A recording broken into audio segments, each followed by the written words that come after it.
భారత్పై బంగ్లాదేశ్ ప్రధాన సలహాదారు మహమ్మద్ యూనుస్ కుట్రలు ఆగడం లేదు. మొన్న భారత ఈశాన్య రాష్ట్రాలైన 7 సిస్టర్స్ గురించి చైనాలో వివాదాస్పద వ్యాఖ్యలు చేశాడు. ఇప్పుడు ఆ 7 సిస్టర్స్ రాష్ట్రాలను తమవిగా చూపుకుంటున్నాడు. అది కూడా పాకిస్తాన్ టాప్ మోస్ట్ జనరల్కు ఆ మ్యాప్ అందించడం ఇప్పుడు చర్చకు తావిస్తోంది. ఒకప్పుడు బంగ్లా ప్రజలను ఊచకోత కోసిన పాక్ జనరళ్లకు బంగ్లాదేశ్ ఆతిథ్యమిస్తుంది. పాకిస్తాన్తో సంబంధాలకు ఉవ్విల్లూరుతోంది. తాజా పరిణామాలను భారత్ నిశితంగా పరిశీలిస్తోంది.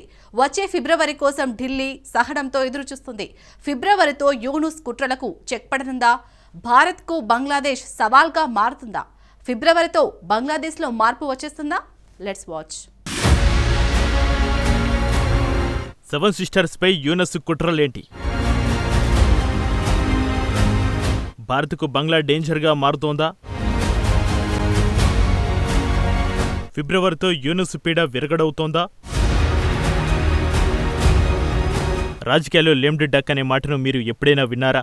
లేమ్డ్ డక్ అంటే కాలు విరిగిన బాతు అనే అర్థం. అయితే రాజకీయాల్లో మాత్రం అధికారం నుంచి తప్పుకున్న నాయకులను లేమ్డ్ డక్ అనే పదంతో సూచిస్తారు. అంటే అతడికి ఎలాంటి అధికారాలు ఉండవని చెప్పడమే దీని ఉద్దేశం. సదరు నాయకులు మళ్లీ ఎన్నికల్లో పోటీ చేశారు. ఆ తర్వాత అధికార కార్యాలయాల్లో ఉండరు. అందుకే వాళ్ళను ఎలాంటి సత్తువ లేని లేమ్డ్ డక్స్గా పేర్కొంటారు. సింపుల్గా చెప్పాలంటే తదుపరి నాయకుడికి బాధ్యతలు అప్పజెప్పే తాత్కాలిక నాయకుడన్నమాట. సో మన పొరుగున ఉన్న బంగ్లాదేశ్లోనూ అలాంటి లేమ్డ్ డక్ నాయకుడు ఒకరున్నారు. ఇక్కడ మనం చెప్పుకునేది మహమ్మద్ యూనుస్ గురించే. వచ్చే ఏడాది ఫిబ్రవరిలో బంగ్లాదేశ్ సార్వత్రిక ఎన్నికలను నిర్వహిస్తామని యూనుస్ ప్రకటించాడు. తాను ఎన్నికల్లో పాల్గొనే ప్రణాళికలు ఏవీ లేవు. కానీ అతడు మాత్రం కీలకమైన విధాన నిర్ణయాలను తీసుకుంటున్నాడు. తాజాగా అతడు తీసుకున్న కొత్త నిర్ణయాన్ని చూడండి. 2 రోజుల క్రితం పాకిస్తాన్కు చెందిన టాప్ జనరల్కు ఢాకాలో యూనుస్ ఆతిథ్యమిచ్చాడు. పాక్ జనరల్ పేరు సాహిర్ శంషాద్ మీర్జా. అతడు Pakistan joint chief staffs chairman. On paper అతడు ఆసిమ్ మునీర్ కంటే మరింత శక్తివంతుడు. ఇదే అతడు ఎంత సీనియరో చెబుతోంది. అంతేకాదు బంగ్లాదేశ్ ఎయిర్ ఫోర్స్, నేవీ చీఫ్లను కూడా శంషాద్ మీర్జా కలిశాడు.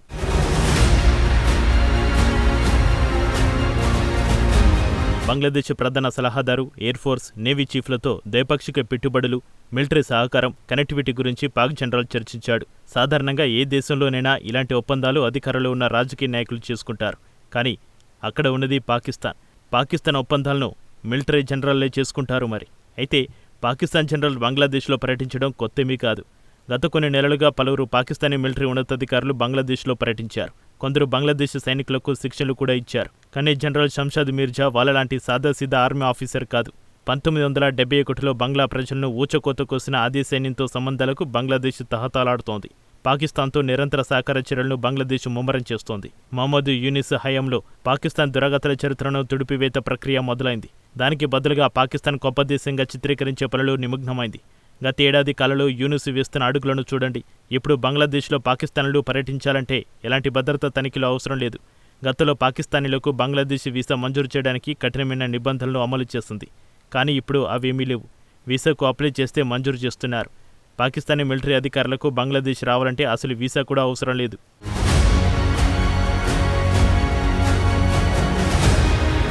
పాక్ మిలిటరీ అధికారులు సింపుల్గా ఢాకాకు వెళ్లొచ్చు. ఇప్పుడు ఢాకా నుంచి పాకిస్తాన్కు డైరెక్ట్ సముద్ర మార్గాన్ని కూడా యూనుస్ ఓపెన్ చేశాడు. అంటే పాకిస్తాన్ నౌకలు నేరుగా బంగ్లాదేశ్కు వెళ్లొచ్చన్నమాట. ఇది కొత్త విధానం. గతంలో ఈ 2 దేశాల మధ్య పరోక్ష వాణిజ్యం కొనసాగేది. అంతేకాదు ఇప్పుడు నేరుగా విమాన సర్వీసులను కూడా నడిపేందుకు ఇరు దేశాలు యోచిస్తున్నాయి. 2 నెలల్లో ఢాకా, కరాచీ రూట్లో విమాన సేవలు ప్రారంభించే అవకాశం ఉంది.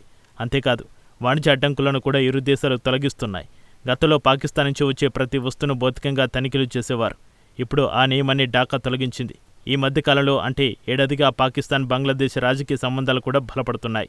పాకిస్తాన్ ప్రధానమంత్రిని యూనుస్ ఇప్పటి వరకు 3 సార్లు కలిశాడు. చివరిగా గత నెలలో న్యూయార్క్లో పాక్ ప్రధానితో యూనుస్ సమావేశమయ్యాడు. త్వరలో ఇస్లామాబాద్లో పర్యటించాల్సిందిగా యూనుస్కు షరీఫ్ ఆహ్వానం అందించాడు. అయితే ఈ చర్యలని భారత్కు ఎలాంటి సంకేతాలు ఇస్తున్నాయి? నిజానికి భారత్కు నమ్మకమైన మిత్రదేశం బంగ్లాదేశ్. గతేడాది వరకు పాకిస్తాన్ బంగ్లాదేశ్ దూరం పెట్టింది. కానీ ఇప్పుడు ఈ 2 దేశాలు దగ్గరవుతున్నాయి. ఈ కొత్త బంధాన్ని భారత రక్షణ staff of chief general Anil Chauhan గుర్తించారు. పాక్ బంగ్లా బంధం భారత్కు సవాల్గా మారుతుందని చౌహాన్ ఆందోళన వ్యక్తం చేశారు.